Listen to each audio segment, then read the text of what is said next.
So I was gonna film this a bit earlier, but it was really cold and kind of freezing outside, like as in the ground was actually freezing. As I promised last week, I'm going to give you a tour of George Mason University, which is where I've been on study abroad for the last 4 months, about 125 days now. Yeah, I'm editing this now and I just realized that I actually don't have very much of a tour of Mason.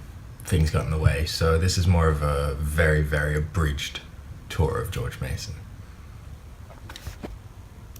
In the middle of the university, there's the Johnson Center, which has some restaurants, a food court, study spaces, and a library. And it's generally open reasonably late, most nights. So we're just now approaching the bottom floor of the Johnson Center, which is where we had to enter for seeing Michelle Obama when she was here. And it has a big hall, which is where we did all our introductory stuff in the first week. And it has the student radio, and it has one of the 2 Starbucks on campus, which is definitely the most important part. So behind me is the Gateway Library, which is the main library in the Johnson Center. I spent many a Sunday sitting there in the sun writing essays. It's mildly too quiet to film in there. I mean, it is a library after all. It's the main food court, which is usually bustling with a lot more people, if today wasn't a Saturday. And of course the university bookstore, with which the main reason I ever entered was to buy exam supplies. I still cannot believe that I had to come here and actually buy my own exam supplies. All of the branded swag.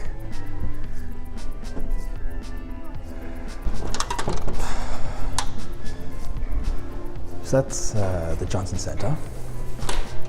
And out the front of the Johnson Center is, of course, George Mason himself.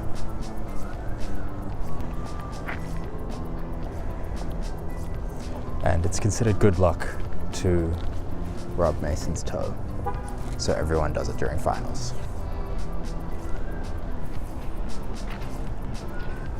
Funnily enough, that door that I just walked out of at the Johnson Center was the first place I came to on the first day here at Mason, when I had all my bags and was very lost. While I'm walking to Sub 1, which stands for Student Union Building 1, I figured I'd fill you in on what I've been up to this week. So earlier I went to have a nice walk around Burkelake Park. I'd been meaning to get there all semester, and I figured I should probably get there now since I'm about to leave.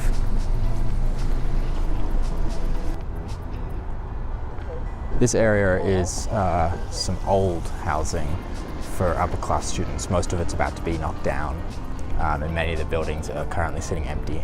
Then in the midst of all of the finals, a couple of us went out for drinks to celebrate Becca's 21st birthday, and everyone leaving and going home, which is kind of sad.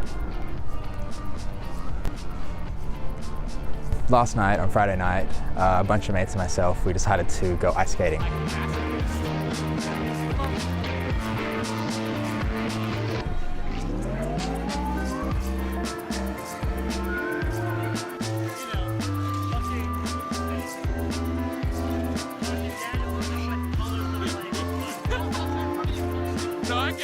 Funnily enough, it was actually warmer inside the skating rink than it was outside.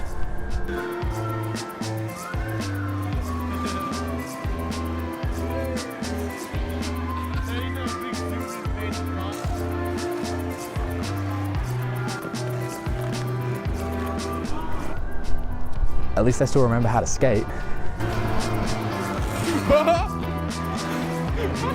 So this is known as Sub 1, and this is the basement level where there's a bit of a food court.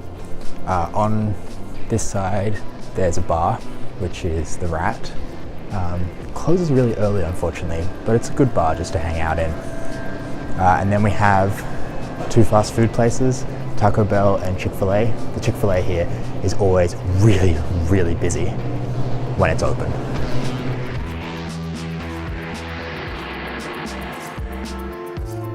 On Thursday, I got to go to the Money Factory, which is actually called the Bureau of Engraving and Printing, which is where half of all currency in the US is produced. They make around $500 million a day there. And unfortunately, some of the machines are closed and it's getting towards the end of the year, so they're winding down their production. Because it is a federal building, they don't allow any photography indoors. But it was quite awesome to see. Since I was in DC, I thought I would check out Jefferson's Memorial, as I hadn't been there yet, and also George Mason's Memorial. I mean, you can't go to George Mason University and not see his statue. While I was walking over the bridge to Jefferson's Memorial, I noticed that the Potomac River was blowing up onto the sidewalk. And as I got closer, I noticed that all of the grass and the footpath were completely frozen. And I was getting really cold.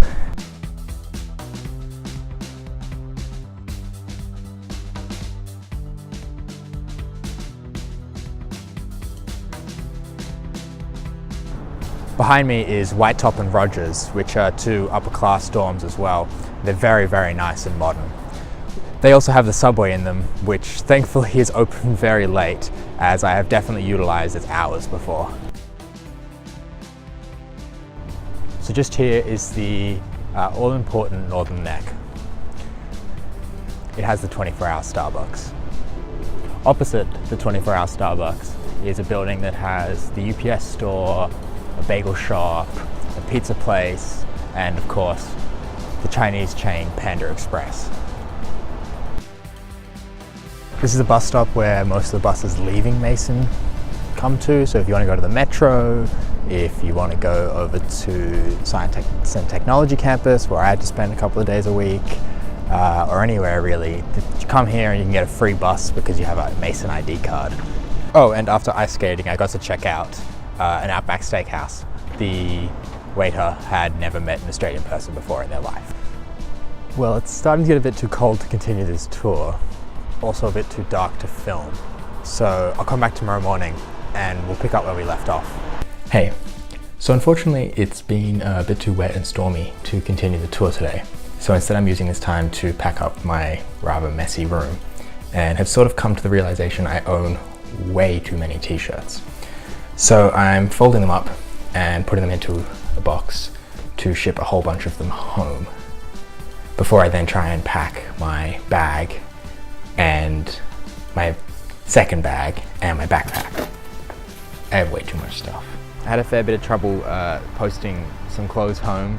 Was meant to drop it at my local UPS store on campus, but it turns out that store was closed today, so I had to grab an Uber to another store and drop it off. But that's all done now, which is good.